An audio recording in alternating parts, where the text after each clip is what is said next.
Hello दोस्तों, नमस्कार। मैं भी एक आप सभी का बहुत बहुत स्वागत करता हूं एक और नए क्लास में। तो साथियों, आज के इस क्लास में एसएससी जीडी एग्जाम 2026 के लिए दमदार प्रश्नों को डिस्कस करेंगे। जैसा कि एसएससी जीडी 2026 का एग्जाम जल्दी होने वाला है, यदि आप सभी का भी टारगेट एसएससी जीडी एग्जाम 2026 होने वाला है तो आप अपनी तैयारी बहुत ही शानदार तरीके से कर रहे होंगे। एक भी दिन का गैप नहीं कर रहे होंगे, लगातार आप रिवीजन कर रहे होंगे, अपनी तैयारी बहुत ही अच्छी तरीके से कर रहे होंगे जीके, हिंदी, मैथ और रीजनिंग के। तो साथियों, आज के इस क्लास में हम लोग दमदार पूरे 125 प्रश्नों को डिस्कस करने वाले हैं और आप सभी का टारगेट इन 125 में से कम 80 प्रश्न ठीक करने का होगा, वो भी खुद से। ओके, जो भी आपके पेपर में पैटर्न होगा प्रश्नों का, सेम टू सेम वैसे ही प्रश्नों का पैटर्न आज की इस क्लास में हम लोग डिस्कस करेंगे। और हर शिफ्ट में बार बार ऐसे प्रश्न आएंगे जैसे प्रश्न आज की इस क्लास में हम लोग डिस्कस करने वाले हैं।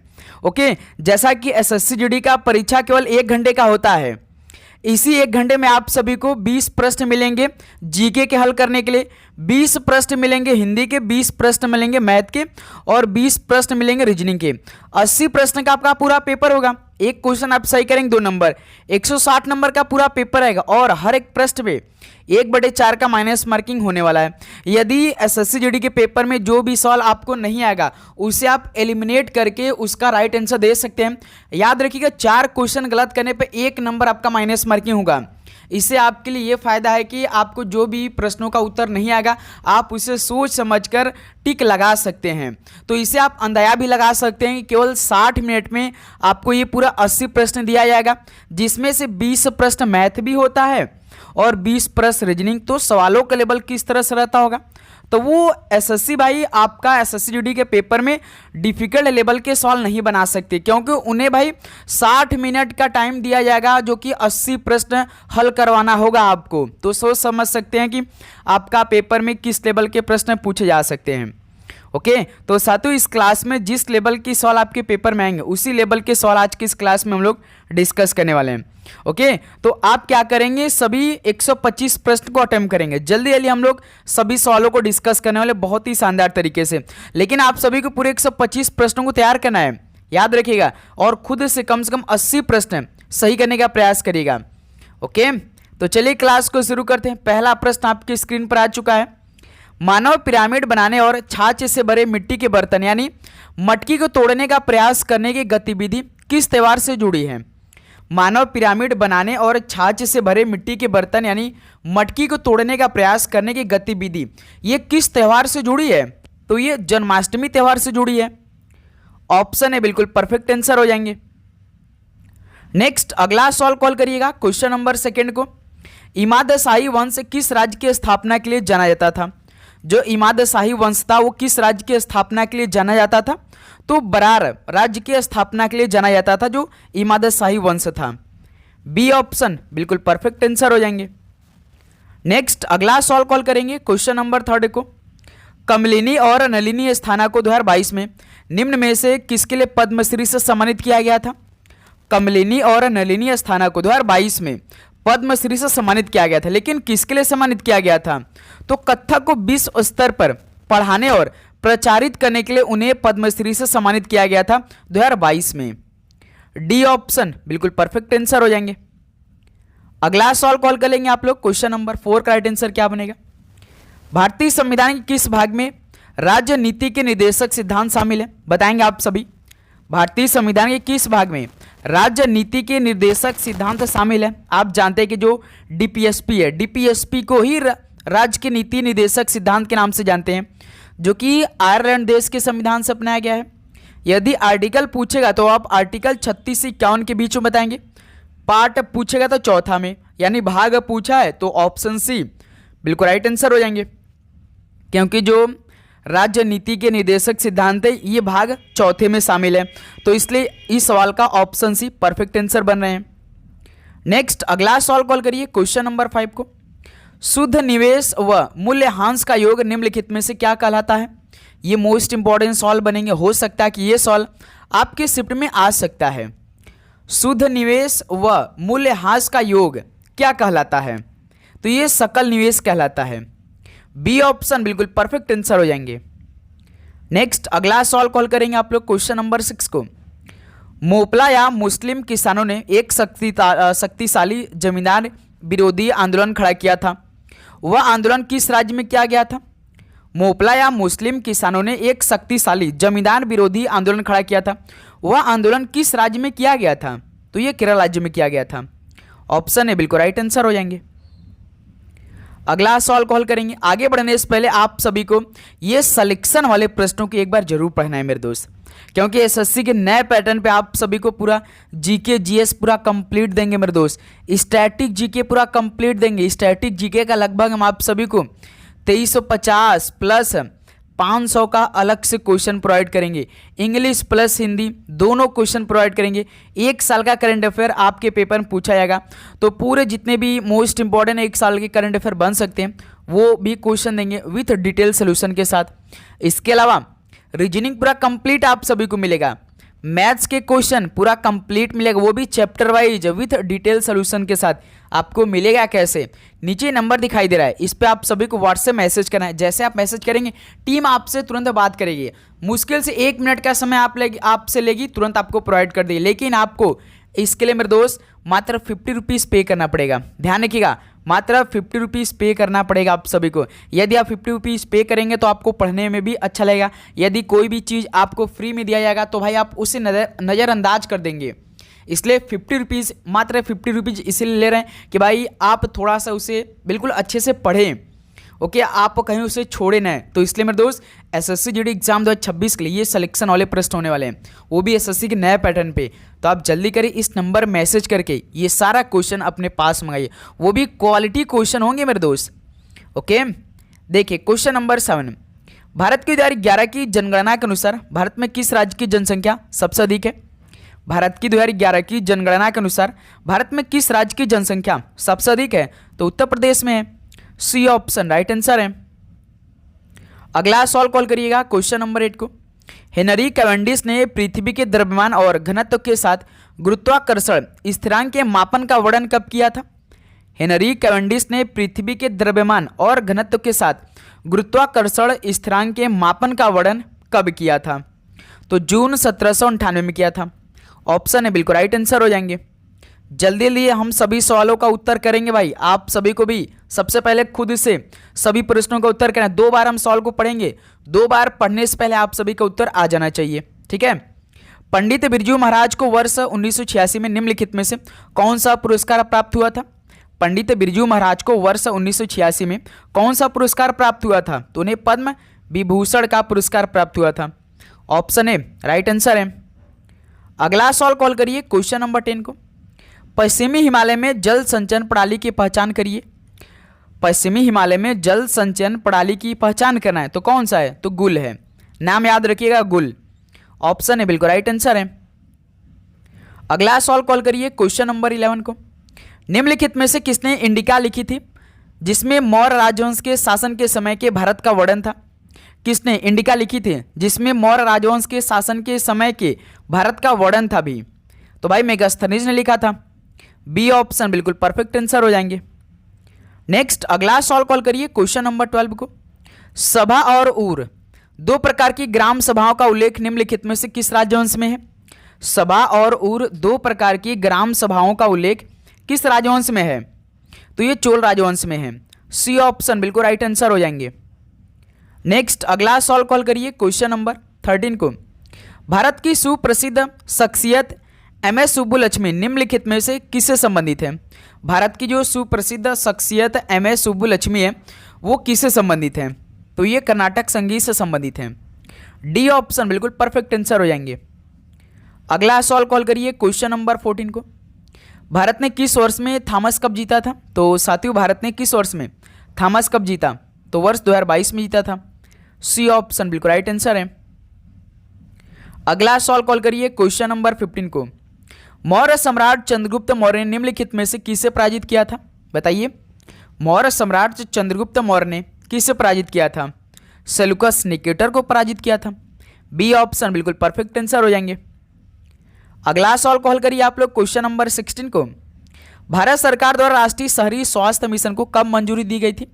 तो साथियों भारत सरकार द्वारा राष्ट्रीय शहरी स्वास्थ्य मिशन को कब मंजूरी दी गई थी? तो 2013 में दी गई थी। ऑप्शन भी बिल्कुल परफेक्ट आंसर हो जाएंगे। अगला सवाल कॉल करेंगे आप लोग क्वेश्चन नंबर 17 को। भारत के निम्नलिखित कथक नर्तकियों में से किसने 1964 में कदम नृत्य केंद्र की स्थापना की थी? भारत की कथक नर्तकियों में से किसने 1964 में कदम नृत्य केंद्र की स्थापना की थी? तो कुमुदनी लाकिया ने किया था। ऑप्शन है बिल्कुल परफेक्ट आंसर हो जाएंगे। यदि आप सभी का टारगेट एसएससी जीडी एग्जाम 2026 है तो आप लगातार अपनी तैयारी को बहुत ही उच्च लेवल पे ले जा रहे होंगे मेरे दोस्त। आप ये नहीं सोच रहे होंगे कि आपका पेपर का एग्जाम डेट आएगा तब हम पढ़ाई स्टार्ट करेंगे। नहीं मेरे दोस्त, कभी भी आपका एग्जाम डेट आ सकता है, आपका पेपर जल्दी ही हो सकता है। तो इसलिए आप अपनी पढ़ाई को बिल्कुल भी स्लो मत करिए। जैसे आप 23 फरवरी से जैसे आपका पेपर स्टार्ट होने वाला था उससे पहले तैयारी करे थे, उसी तैयारी आपको तैयारी करनी है मेरे दोस्त। क्लास का महत्व ये है हमारा कि आपको पढ़ाई के साथ साथ हम आप सभी को मोटिवेट करें कि आप लगातार पढ़िए अच्छे से। ओके, तो यहाँ से डेली क्लास आएगी बहुत ही शानदार तरीके से। आपको डेली क्लास करनी, सारे क्वेश्चन को तैयार करना है, मॉक टेस्ट को भी लगाना है आप सभी को। ओके मेरे दोस्त, अच्छी तरीके से एक भी दिन का गैप नहीं करना है आप सभी को। मैराथन में तय की जाने वाली अधिकतम दूरी कितनी होती है? मैराथन में तय की जाने वाली जो अधिकतम दूरी होती है वो कितने किलोमीटर की हो सकती है? 42.195 किलोमीटर की होती है। ऑप्शन भी बिल्कुल राइट आंसर है। अगला सवाल कॉल करिएगा आप लोग क्वेश्चन नंबर 19 को। भारतीय पंचांग के अनुसार हेमंत ऋतु किन महीनों में आती है? भारतीय पंचांग के अनुसार हेमंत ऋतु किन महीनों में आती है? बताएंगे आप सभी। तो मार्गशीर्ष पौष के महीने में आती है। डी ऑप्शन बिल्कुल राइट आंसर हो जाएंगे। अगला सवाल कॉल करिए क्वेश्चन नंबर 20 को। एल फिंस्टन 1819 से लेकर 1827 के दौरान भारत के किस प्रांत के गवर्नर थे? बताएंगे आप सभी। एल फिंस्टन 1819 से 27 के दौरान भारत के किस प्रांत के गवर्नर थे? तो ये बॉम्बे के गवर्नर थे। ऑप्शन भी बिल्कुल राइट आंसर है। नेक्स्ट अगला सवाल कॉल करिए क्वेश्चन नंबर 21 को। भारतीय राष्ट्रीय कांग्रेस के दूसरे अधिवेशन के अध्यक्ष कौन थे? भारतीय राष्ट्रीय कांग्रेस के दूसरे अधिवेशन के अध्यक्ष कौन थे? तो दादा भाई नौरोजी थे। ऑप्शन भी बिल्कुल परफेक्ट आंसर हो जाएंगे। अगला सवाल कॉल करिए क्वेश्चन नंबर 22 को। निम्नलिखित में से कौन सा अधिकार भारतीय संविधान के अनुच्छेद 25 द्वारा गारंटीकृत है? इनमें से कौन सा अधिकार भारतीय संविधान के अनुच्छेद 25 द्वारा गारंटीकृत है? सभी बताएंगे। तो भाई धार्मिक स्वतंत्रता का अधिकार है। ऑप्शन है बिल्कुल परफेक्ट आंसर हो जाएंगे। नेक्स्ट अगला सवाल कॉल करिए क्वेश्चन नंबर 23 को। बनारस घराने के पंडित किशन महाराज एक कौन से वादक थे? बनारस घराने के पंडित किशन महाराज एक कौन से वादक थे? तो ये तबला वादक थे। डी ऑप्शन बिल्कुल राइट आंसर हो जाएंगे। अगला सवाल कॉल करिए क्वेश्चन नंबर 24 को। कौन सा जल निकाय उत्तर में अंडमान और दक्षिण में निकोबार को अलग करता है? ऐसा कौन सा जल निकाय है जो कि उत्तर में अंडमान और दक्षिण में निकोबार को अलग कर देता है? तो 10 डिग्री वो चैनल है। सी ऑप्शन बिल्कुल राइट आंसर है। अगला सवाल कॉल करिए क्वेश्चन नंबर 25 को। दिल्ली के निम्नलिखित सुल्तानों में से किस सुल्तान ने सिजदा और पैबोस की व्यवस्था शुरू की थी? बताइए आप लोग। दिल्ली के निम्नलिखित सुल्तानों में से किस सुल्तान ने सिजदा और पैबोस की व्यवस्था शुरू की थी? तो गयासुद्दीन बलबन ने इस व्यवस्था की शुरू की थी। ऑप्शन बिल्कुल परफेक्ट आंसर है। अगला सवाल कॉल करिए क्वेश्चन नंबर 26 को। पद्मश्री पुरस्कार से सम्मानित बी सत्यनारायण शर्मा को निम्नलिखित में से किस नृत्य शैली के लिए जाना जाता था? पद्मश्री पुरस्कार से सम्मानित बी सत्यनारायण शर्मा को किस नृत्य शैली के लिए जाना जाता था? तो उन्हें कुचिपुड़ी के लिए जाना जाता था। कुचिपुड़ी की उत्पत्ति याद रखिएगा आंध्र प्रदेश हुई है। डी ऑप्शन बिल्कुल परफेक्ट आंसर है। नेक्स्ट अगला सवाल कॉल करिए क्वेश्चन नंबर 27 को। भारतीय संविधान के कौन सा अनुच्छेद है यह निर्धारित करता है कि सर्वोच्च न्यायालय द्वारा घोषित कानून भारत के क्षेत्र के भीतर सभी अदालतों पर बाध्यकारी होगा? भारतीय संविधान का कौन सा अनुच्छेद यह निर्धारित करता है कि सर्वोच्च न्यायालय द्वारा घोषित कानून भारत के क्षेत्र के भीतर सभी अदालतों पर बाध्यकारी होगा? बताइए किस अनुच्छेद में वर्णन है मेरे दोस्त? अनुच्छेद 141 में इसका वर्णन किया गया है। ऑप्शन बिल्कुल राइट आंसर है। नेक्स्ट अगला सवाल कॉल करिए क्वेश्चन नंबर 28 को। राजस्व प्रशासन को न्यायिक प्रशासन से अलग करने के लिए प्रशासनिक संहिता को किसने डिजाइन किया था? राजस्व प्रशासन को न्यायिक प्रशासन से अलग करने के लिए प्रशासनिक संहिता को किसने डिजाइन किया था? बताएंगे आप सभी। तो लॉर्ड कॉर्नवालिस ने इसको डिजाइन किया था। ऑप्शन बिल्कुल राइट आंसर है। नेक्स्ट अगला सवाल कॉल करिए क्वेश्चन नंबर 29 को। कला क्षेत्र शैली किस भारतीय शास्त्रीय नृत्य शैली से संबंधित है? साथियों, कला क्षेत्र शैली किस भारतीय शास्त्रीय नृत्य शैली से संबंधित है? तो ये भरतनाट्यम से संबंधित है। ऑप्शन भी बिल्कुल परफेक्ट आंसर हो जाएंगे। भरतनाट्यम जैसे आपका तमिलनाडु राज्य से संबंधित है, मोहिनीअट्टम याद रखिए केरल से संबंधित है, कथकली भी याद रखिएगा, ठीक है। ये सभी आपको मालूम होना चाहिए क्योंकि ये 2-2 नंबर के सवाल है भाई। पांचवें आवर्त से अंतिम तत्व की पहचान करिए, कौन सा है? पांचवें आवर्त से अंतिम तत्व की पहचान करना है तो कौन सा होता है? जीनॉन होता है। ऑप्शन भी बिल्कुल राइट आंसर है। अगला सवाल कॉल करिए क्वेश्चन नंबर 31 को। तमिलनाडु भारत के किस राज्य के बौद्ध समुदाय द्वारा मनाया जाने वाला त्यौहार है? तमिलनाडु भारत के किस राज्य के बौद्ध समुदाय द्वारा मनाया जाने वाला एक त्यौहार है? तो मेरे दोस्त अरुणाचल प्रदेश के बौद्ध समुदाय द्वारा मनाया जाने वाला ये त्यौहार है जो तमिलनाडु है। ऑप्शन भी बिल्कुल राइट आंसर है। अगला सवाल कॉल करिए क्वेश्चन नंबर 32 को। जिस वायसराय ने ऐतिहासिक स्मारकों के जीर्णोद्धार और संरक्षण में गहरी दिलचस्पी ली वह कौन थे? जिस वायसराय ने ऐतिहासिक स्मारकों के जीर्णोद्धार और संरक्षण में गहरी दिलचस्पी ली वो कौन थे? उनका नाम क्या था? तो लॉर्ड कर्जन थे जो 1905 में बंगाल विभाजन करवाए थे। ऑप्शन बिल्कुल राइट आंसर है। अगला सवाल कॉल करिएगा क्वेश्चन नंबर 33 को। जनगणना के आंकड़ों के अनुसार 2011 में भारत में जनसंख्या घनत्व कितना था? यानी कितने व्यक्ति प्रति किलोमीटर स्क्वायर थे? जनगणना के आंकड़ों के अनुसार 2011 में भारत में जनसंख्या घनत्व कितना था? 382 व्यक्ति प्रति किलोमीटर स्क्वायर था। सी ऑप्शन बिल्कुल परफेक्ट आंसर है। अगला सवाल कॉल करिए क्वेश्चन नंबर 34 को। झारखंड में पाई जाने वाली लोहे की खदानों ने प्राचीन भारत में निम्नलिखित में से किस साम्राज्य के उदय में सहयोग दिया था? झारखंड में पाई जाने वाली लोहे की खदानों ने प्राचीन भारत में किस साम्राज्य के उदय में सहयोग दिया था? तो मगध में। ऑप्शन है बिल्कुल परफेक्ट आंसर हो जाएंगे। नेक्स्ट अगला सवाल कॉल करिए क्वेश्चन नंबर 35 को। असंतृप्त हाइड्रोकार्बन के दहन पर उत्पन्न का रंग कैसा होता है? असंतृप्त हाइड्रोकार्बन के दहन पर उत्पन्न का रंग कैसा होता है? सभी बताएंगे, लाल, नीला, पीला या हरा। तो ध्यान रखिएगा जो असंतृप्त हाइड्रोकार्बन है इसके दहन पर उत्पन्न का जो रंग होता है यानी उसमें से जो रंग एक तरह के दिखाई पड़ता है वो पीला कलर का होता है। सी ऑप्शन बिल्कुल राइट आंसर है। अगला सवाल कॉल करिए क्वेश्चन नंबर 36। लुड्डी भारत के निम्नलिखित में से किस राज्य का लोक नृत्य है?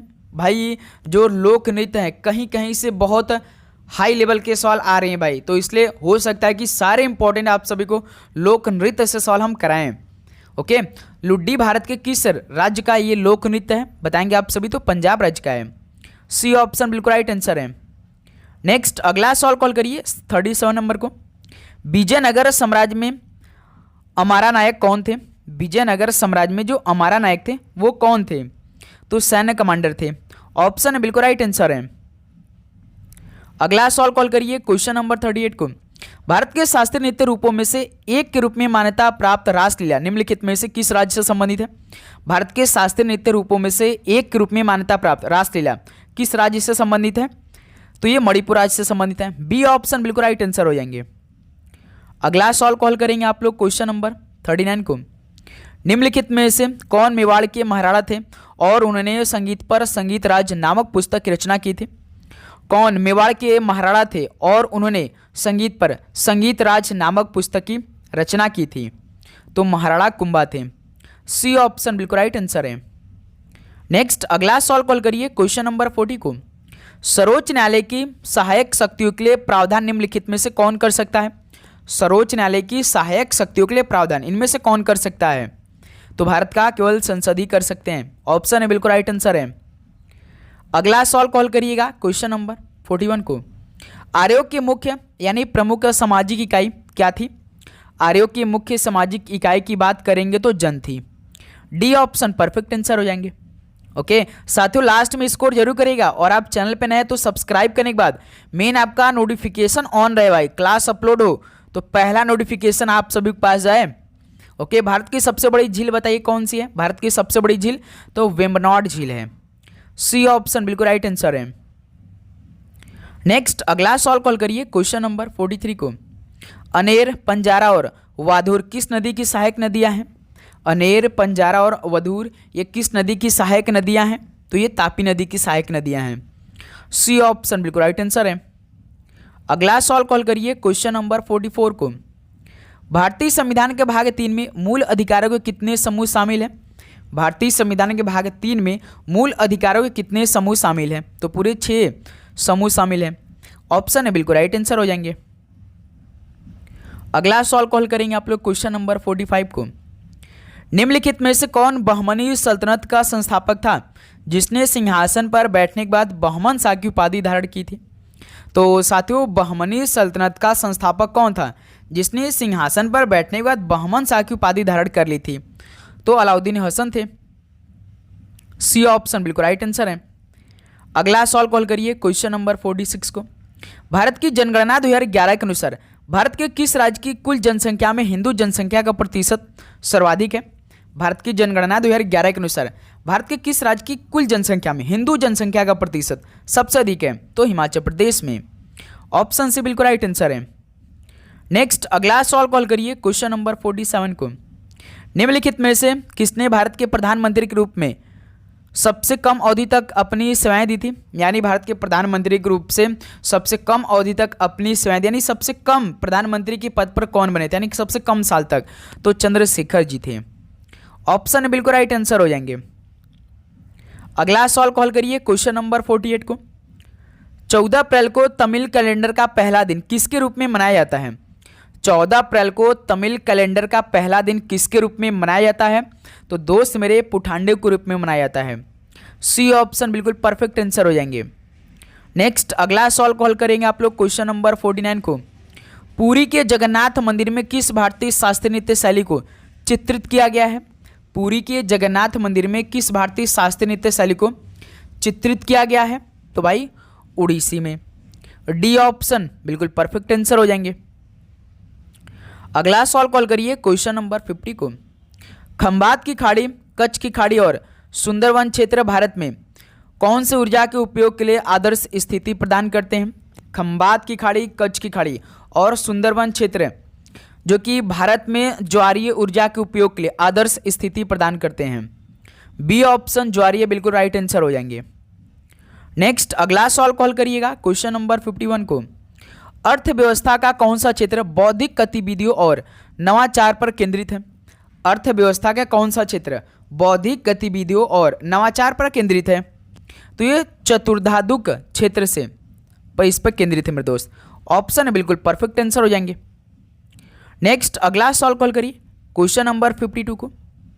विलय नीति गवर्नर जनरल किसके द्वारा तैयार की गई थी? यानी जो विलय की नीति थी ये किस गवर्नर जनरल द्वारा तैयार की गई थी?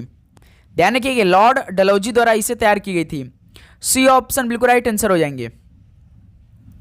अगला सवाल कॉल करिए क्वेश्चन नंबर 53 को। प्रति सेकंड दोलनों की संख्या को दोलन का क्या कहा जाता है? प्रति सेकंड दोलनों की संख्या को दोलन का क्या कहा जाता है? बताएंगे आप सभी। तो आवृत्ति कहते हैं। ऑप्शन बिल्कुल राइट आंसर हो जाएंगे। दोस्त मेरे अपना स्कोर आप लोग काउंट करते चलिएगा। आज का क्लास हो सकता है थोड़ा सा अधिक टाइम का हो, लेकिन आपको पूरे 125 सवाल को अटेम्प्ट करना है। सबसे पहले आप अपने अंदर ना सभी प्रश्नों को पूरा अटेम्प्ट करने का प्रयास करें। इससे क्या होगा, पेपर में आप एक भी क्वेश्चन छोड़ेंगे नहीं मेरे दोस्त। टाइम आपका खुद मैनेजमेंट होगा अच्छी तरीके से। जब भी आप क्लास कोई भी करिए, कहीं से करिए, पूरे क्वेश्चन को अटेम्प्ट आप किया कीजिए। इससे आपकी एक आदत बनी रहेगी कि हमें पूरे क्वेश्चन तक जाना है। एक क्वेश्चन पे यदि आपने एंट्री किया तो जितना भी क्लास में क्वेश्चन हो पूरा आप उसे हल करिए मेरे दोस्त। चाहे आपसे गलत हो चाहे आपसे सही, चाहे आप उस प्रश्न का उत्तर करें या ना करें, लेकिन आप सभी को सभी प्रश्न अटेम्प्ट करना है।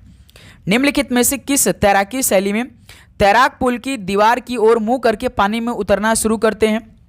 किस तैराकी शैली में तैराक पुल की दीवार की ओर मुंह करके पानी में उतरना शुरू करते हैं? सभी बताएंगे, बताइए। तो भाई बैक स्ट्रोक में। ऑप्शन बिल्कुल परफेक्ट आंसर हो जाएंगे। नेक्स्ट अगला सवाल कॉल करिए क्वेश्चन नंबर 55 को। ट्यूलिप उत्सव का संबंध निम्नलिखित में से किस राज्य या केंद्र शासित प्रदेश से?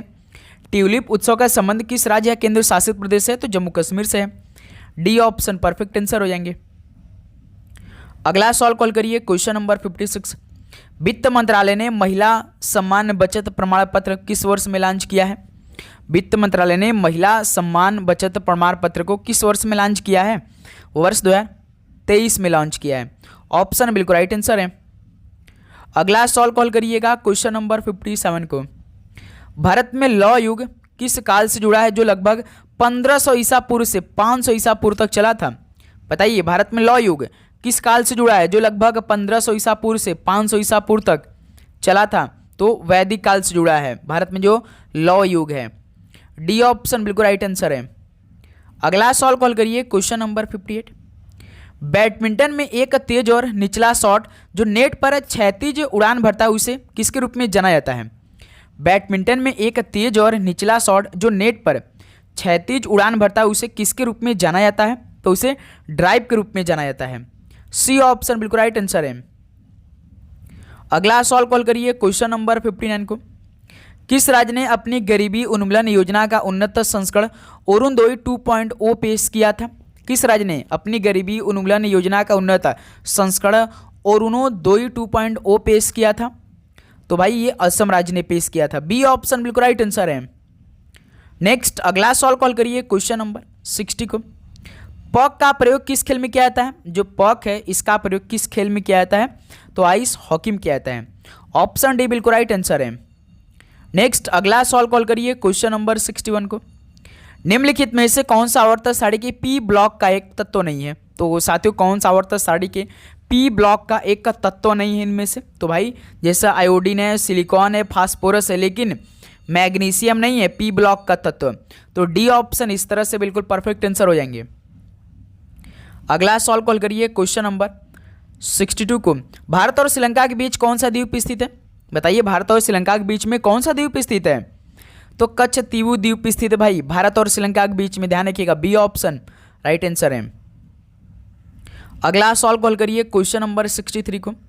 भारतीय संविधान का अनुच्छेद 39 से निम्नलिखित में से किससे संबंधित है? भारतीय संविधान का जो अनुच्छेद 39 से ए है ये किससे संबंधित है? तो निःशुल्क कानूनी सहायता संबंधित है। डी ऑप्शन बिल्कुल राइट आंसर हो जाएंगे। अगला सॉल्व कॉल करिए क्वेश्चन नंबर 64।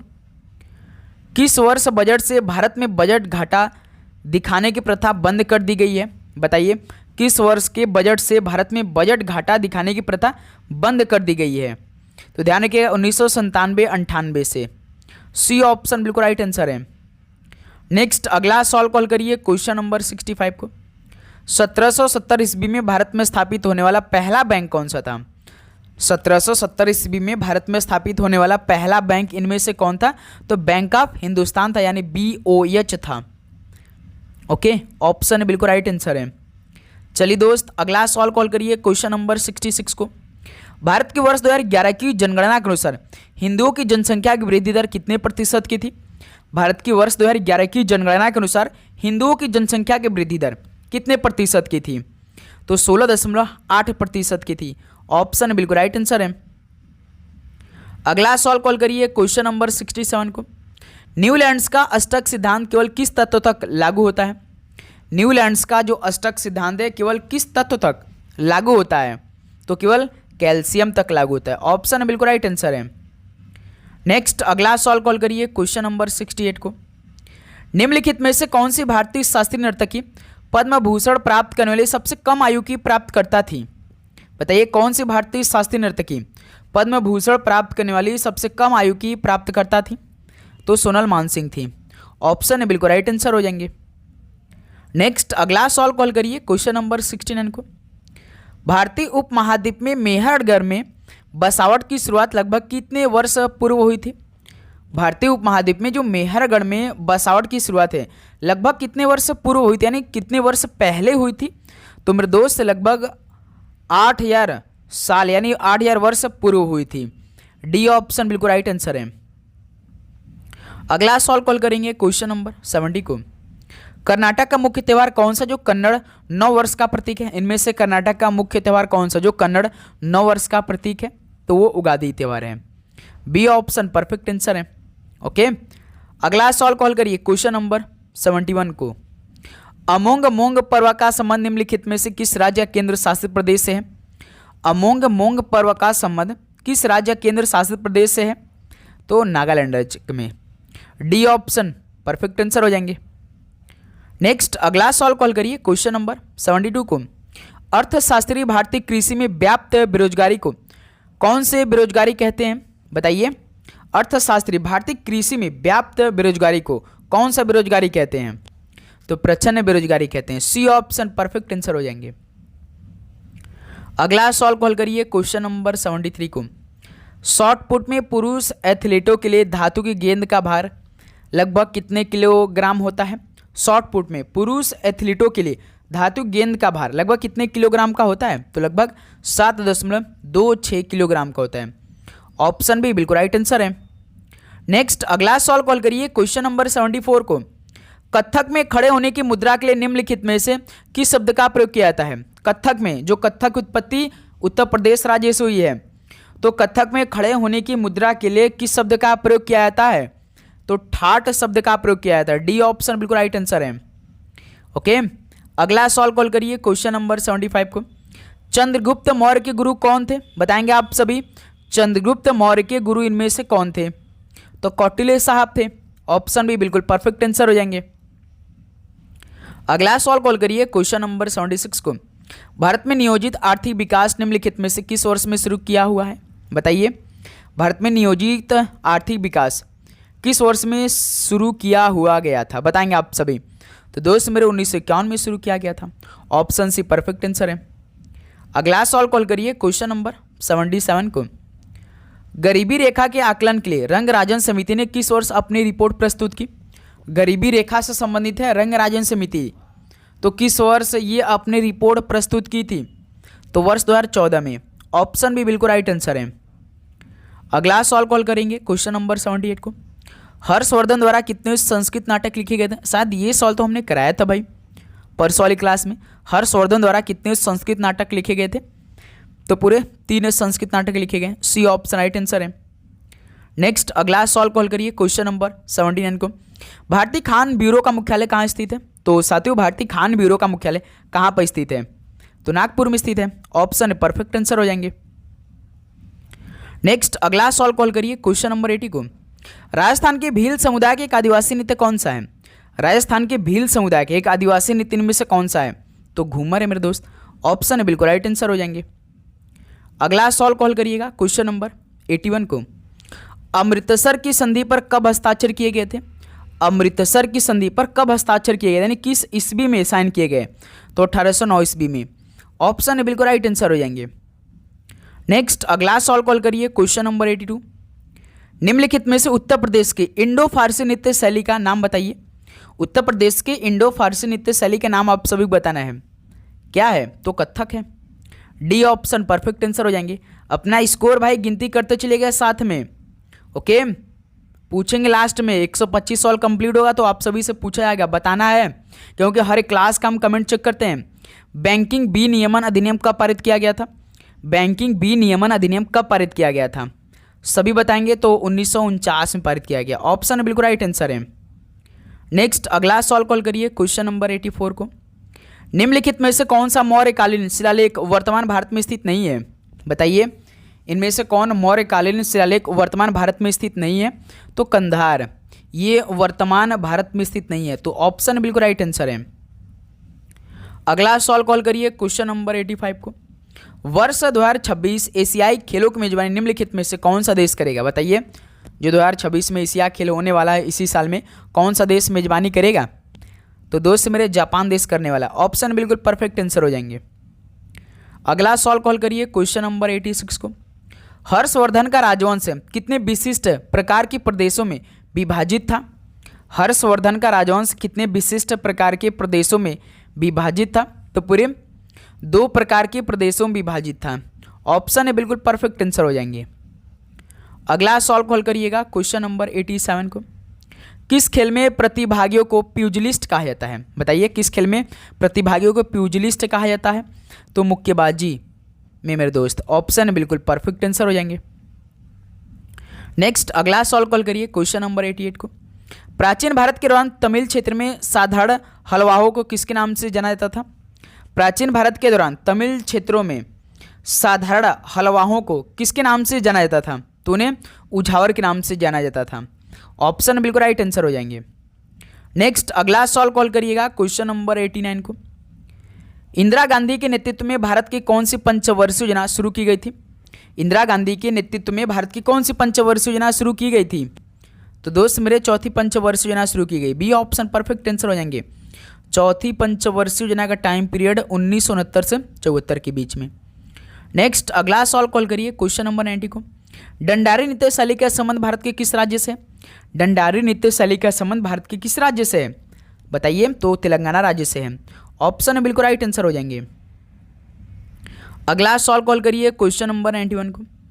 किस वर्ष से पहले भारत जननांकीय संक्रमण के पहले चरण में था? बताइए। किस वर्ष से पहले भारत जननांकीय संक्रमण के पहले चरण में था? तो याद रखिए वर्ष 1921 से पहले। सी ऑप्शन बिल्कुल राइट आंसर हो जाएंगे। नेक्स्ट अगला सवाल कॉल करिए क्वेश्चन नंबर 92। भारतीय संविधान के निम्नलिखित में से कौन से अनुच्छेद का संबंध भारतीय संसद से है? भारतीय संविधान के कौन से अनुच्छेद का संबंध भारतीय संसद से है? बताइए। तो अनुच्छेद 79 से लेकर 122 से। ऑप्शन बिल्कुल राइट आंसर हो जाएंगे। नेक्स्ट अगला सवाल कॉल करेंगे क्वेश्चन नंबर 93 को। गैस का द्रव में परिवर्तित हुए बिना सीधे ठोस में परिवर्तित होना क्या कहलाता है? गैस का द्रव में परिवर्तित हुए बिना सीधे ठोस में परिवर्तित होना क्या कहलाएगा? तो निक्षेपण कहलाता है। ऑप्शन सी बिल्कुल राइट आंसर हो जाएंगे। अगला सवाल कॉल करिए क्वेश्चन नंबर 94 को। भारत के निम्नलिखित में से किस राज्य में नोंगक्रेम त्यौहार मनाया जाता है? तो साथियों भारत के किस राज्य में नोंगक्रेम त्यौहार मनाया जाता है? तो ये मेघालय राज्य में मनाया जाता है। डी ऑप्शन बिल्कुल राइट आंसर हो जाएंगे। नेक्स्ट अगला सवाल कॉल करिए क्वेश्चन नंबर 95। अमंदी और महामंदी के दौरान होने वाली बेरोजगारी को क्या कहा जाता है? अमंदी और महामंदी के दौरान होने वाली बेरोजगारी को क्या कहा जाता है? तो चक्रीय बेरोजगारी कहा जाता है। ऑप्शन बी बिल्कुल परफेक्ट आंसर हो जाएंगे। अगला सवाल कॉल करिएगा क्वेश्चन नंबर 96 को। डॉबे राइनर के त्रिकों में कितने त्रिकों का उल्लेख किया गया था? तो साथियों डॉबे राइनर के त्रिकों में कितने त्रिकों का उल्लेख किया गया था? बताएंगे आप सभी। तो पूरे 4 त्रिकों का उल्लेख किया गया था। सी ऑप्शन बिल्कुल राइट आंसर है। अगला सवाल कॉल करिए क्वेश्चन नंबर 97 को। महिलाओं के लिए हेप्टाथलॉन कितनी स्पर्धाएं शामिल होती हैं? बताइए। महिलाओं के लिए हेप्टाथलॉन कितनी स्पर्धाएं शामिल होती हैं? तो पूरे 7 स्पर्धाएं शामिल होती हैं। ऑप्शन परफेक्ट आंसर हो जाएंगे। नेक्स्ट अगला सवाल कॉल करिए क्वेश्चन नंबर 98। कुडनकुलन नाविकीय ऊर्जा संयंत्र निम्नलिखित में से किस राज्य में स्थापित किया गया? बताएंगे आप सभी। कुडनकुलम नाविकीय ऊर्जा संयंत्र किस राज्य में स्थापित किया गया? तो दोस्त मेरे तमिलनाडु राज्य में स्थापित किया गया। सी ऑप्शन बिल्कुल राइट आंसर हो जाएंगे। नेक्स्ट अगला सवाल कॉल करिए क्वेश्चन नंबर 99 को। द्वितीय एंग्लो बर्मी युद्ध किस वर्ष लड़ा गया था? द्वितीय एंग्लो बर्मी युद्ध किस वर्ष लड़ा गया था? बताएंगे आप सभी। तो 1852 में लड़ा गया था। ऑप्शन परफेक्ट आंसर हो जाएंगे। दोस्त मेरे याद रखिएगा आपका पेपर हो सकता है कि इसी महीने के लास्ट में कभी भी स्टार्ट हो सकता है मेरे दोस्त। 30 या 31 मार्च से। आज आपका 16 मार्च है। हो सकता है कि यदि एसएससी भाई आपके प्रति जल्दी काम कराए और 2026 के एसएससी के सबसे बड़ा एग्जाम आप जानते हैं कि एसएससी जीडी का सबसे बड़ा एग्जाम होता है, तो जल्दी कोशिश करने का प्रयास कर रही है मेरे दोस्त। ओके, नई नई सिस्टम इस टाइम लागू हो रही है एसएससी में, तो अपने आप को आप पूरी तरीके से तैयार रखिए। ठीक है। कौन सा नृत्य कर्नाटक के कुरुबा पुरुषों द्वारा किया जाता है? इनमें से कौन सा नृत्य कर्नाटक के कुरुबा पुरुषों द्वारा किया जाता है? तो भाई डोलू कुनुठा है। डी ऑप्शन परफेक्ट आंसर हो जाएंगे। ओके, अगला सवाल कॉल करिए क्वेश्चन नंबर 101 को। किस भारतीय नृत्य कलाकार ने स्ट्रिंग कठपुतली के लिए वर्ष 2018 में संगीत नाटक अकादमी पुरस्कार जीता था? दोस्त मेरे, किस भारतीय नृत्य कलाकार ने स्ट्रिंग कठपुतली के लिए वर्ष 2018 में संगीत नाटक अकादमी पुरस्कार जीता था? बताएंगे आप सभी। तो अनुपमा होस्करे ने जीता था। ऑप्शन बिल्कुल राइट आंसर हो जाएंगे। नेक्स्ट अगला सवाल कॉल करिए क्वेश्चन नंबर 102 को। प्रथम राष्ट्रमंडल खेल कब आयोजित किए गए थे? दोस्त मेरे, प्रथम राष्ट्रमंडल खेल कब आयोजित किए गए थे? बताएंगे आप सभी। तो 1930 में किए गए थे। डी ऑप्शन परफेक्ट आंसर हो जाएंगे। अगला सवाल कॉल करिए क्वेश्चन नंबर 103 को। लंबी कूद में उत्प्रस्थान गड्ढे से 1 मीटर दूर कितने सेंटीमीटर चौड़े बोर्ड से करना होता है? लंबी कूद में उत्प्रस्थान गड्ढे से 1 मीटर दूर कितने सेंटीमीटर चौड़े बोर्ड से करना होता है? तो पूरे 20 सेंटीमीटर चौड़े बोर्ड से करना होता है। डी ऑप्शन परफेक्ट आंसर हो जाएंगे। अगला सवाल कॉल करिए क्वेश्चन नंबर 104 को। दक्षिण भारत में एक ग्राम सभा थी जो उन क्षेत्रों में पाई जाती थी जहां जमींदार ब्राह्मण नहीं थे। तो ध्यान रखिएगा, दक्षिण भारत में ऊर एक ग्राम सभा थी जो कि उन क्षेत्रों में पाई जाती थी जहां पे जमींदार ब्राह्मण नहीं थी। ऑप्शन डी परफेक्ट आंसर है। नेक्स्ट अगला सवाल कॉल करिएगा, क्वेश्चन नंबर 105 को। निम्नलिखित में से किस गायक ने संबलपुरी लोकगीत रंगबत्ती को लोकप्रिय बनाया? बताइए किस गायक ने संबलपुरी लोकगीत रंगबत्ती को लोकप्रिय बनाया था? तो कृष्ण पटेल जी ने बनाए थे। सी ऑप्शन परफेक्ट आंसर हो जाएंगे। अगला सवाल कॉल करिए, क्वेश्चन नंबर 106 को।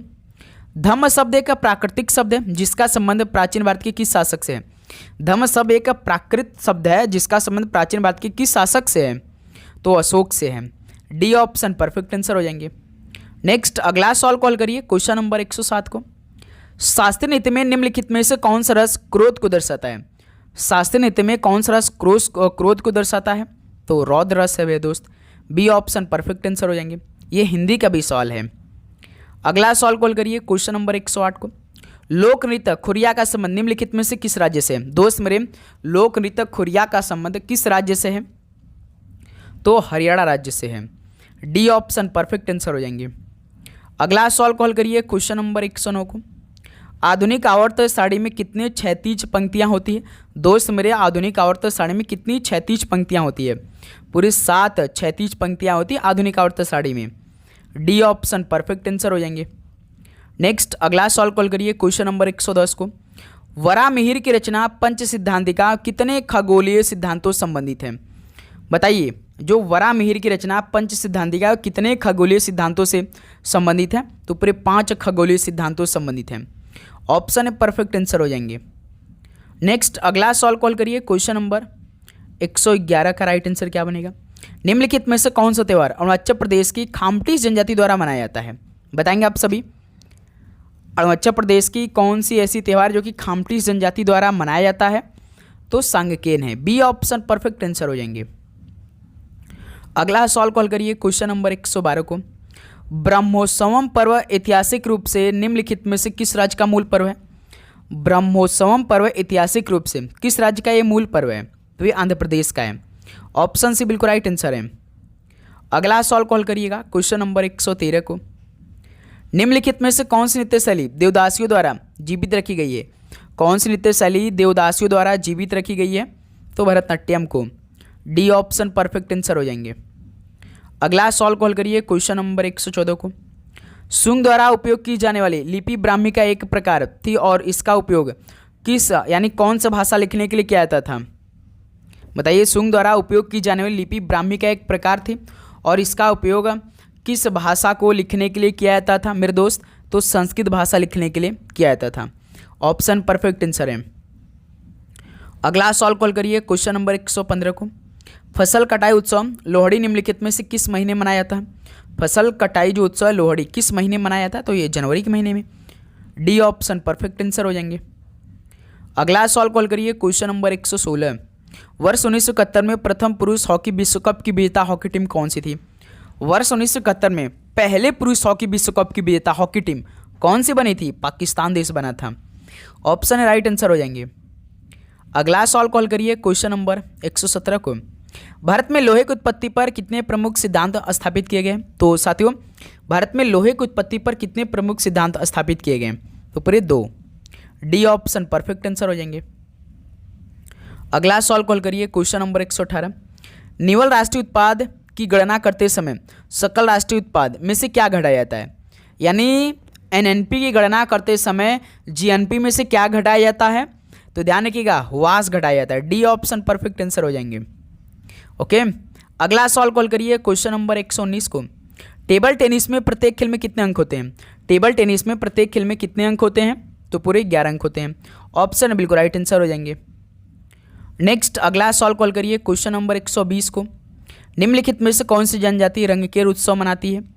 कौन सी जनजाति रंगकेर उत्सव मनाती है? बताएंगे आप सभी। तो करबी जनजाति मनाती है। बी ऑप्शन परफेक्ट आंसर हो जाएंगे। अगला सवाल कॉल करिए, क्वेश्चन नंबर 121 को। निम्नलिखित में से कौन मौर्य साम्राज्य का दूसरा शासक था? तो साथियों, मौर्य साम्राज्य का दूसरा शासक इनमें से कौन था? बताइएगा। तो बिंदुसार था। ऑप्शन भी बिल्कुल परफेक्ट आंसर हो जाएंगे। अगला सवाल कॉल करिए, क्वेश्चन नंबर 122। भारत में वर्नाक्यूलर प्रेस अधिनियम कब पारित किया गया था? साथियों, भारत में वर्नाक्यूलर प्रेस अधिनियम कब पारित किया गया था? तो 1878 ईस्वी में। सी ऑप्शन बिल्कुल राइट आंसर हो जाएंगे। नेक्स्ट अगला सवाल कॉल करिए, क्वेश्चन नंबर 123 को। एक सरकार संवैधानिक कानून और नागरिक अधिकारों द्वारा स्थापित सीमाओं के भीतर शासन करती है। तो दोस्त मेरे एक लोकतांत्रिक सरकार होती है जो कि संवैधानिक कानून और नागरिक अधिकारों द्वारा स्थापित सीमाओं के भीतर शासन करती है। ऑप्शन ए लोकतांत्रिक परफेक्ट आंसर हो जाएंगे। नेक्स्ट अगला सवाल कॉल करिए, क्वेश्चन नंबर 124 को। द फिलॉसफी ऑफ द बम पुस्तक निम्नलिखित में किसने लिखी है? द फिलॉसफी ऑफ द बम पुस्तक किसने लिखी है? तो भगवती चरण ओहरा ने लिखी है। ऑप्शन सी परफेक्ट आंसर हो जाएंगे। चलिए मेरे दोस्त लास्ट सवाल आज के इस सेशन का हल करते हैं। निम्नलिखित समाज सुधारकों में से किसने आत्मसम्मान आंदोलन शुरू किया? बताइए, समाज सुधारकों में से किसने आत्मसम्मान आंदोलन शुरू किया? तो बताएंगे आप सभी, तो पेरियार ने। ऑप्शन परफेक्ट आंसर हो जाएंगे। तो साथ ही 125 सवाल कंप्लीट हो गया। तो बताइए आप सभी कितना स्कोर बना आज के सेशन से? पूरी ईमानदारी के साथ बताना आप सभी को। तो उम्मीद करूंगा आपको हर एक प्रश्न अच्छी तरीके से समझ में आया होगा। आप पूरे 125 के 125 प्रश्न तैयार किए होंगे। यदि आपको किसी भी प्रश्न पे डाउट है तो मेरे दोस्त आप जरूर कमेंट सेक्शन में बताइएगा, लेकिन स्कोर आप जरूर बताइए कि आप सभी कितना स्कोर बना। इसके बाद एक पूरे पेपर का हल आने वाला है, उसको भी आपको कंप्लीट लगाना है। ओके, तो चलिए इस क्लास को यहीं पे समाप्त करते हैं। मिलते हैं एक और नए क्लास के साथ। आप चैनल को जरूर सब्सक्राइब करिए, लगातार मेहनत करिए मेरे दोस्त। ओके, डेली क्लास आएगी, सारे क्वेश्चन को तैयार करिए, मॉक टेस्ट आप लगाइए। ओके, सभी को एग्जाम के लिए ऑल द वेरी बेस्ट। आपका पेपर जल्दी होने वाला है मेरे दोस्त। आपको ये नहीं सोचना है कि जब हमारा एग्जाम डेट आएगा तब हम पढ़ाई शुरू फिर से करेंगे, नहीं, आप बहुत पीछे हो जाएंगे। ओके, रिवीजन करते रहिए मेरे दोस्त। तो चलिए मिलते हैं एक और नए क्लास के साथ। आप सभी को जय हिंद, जय भारत। पढ़ाई करते रहिए, ऑल द वेरी बेस्ट। धन्यवाद।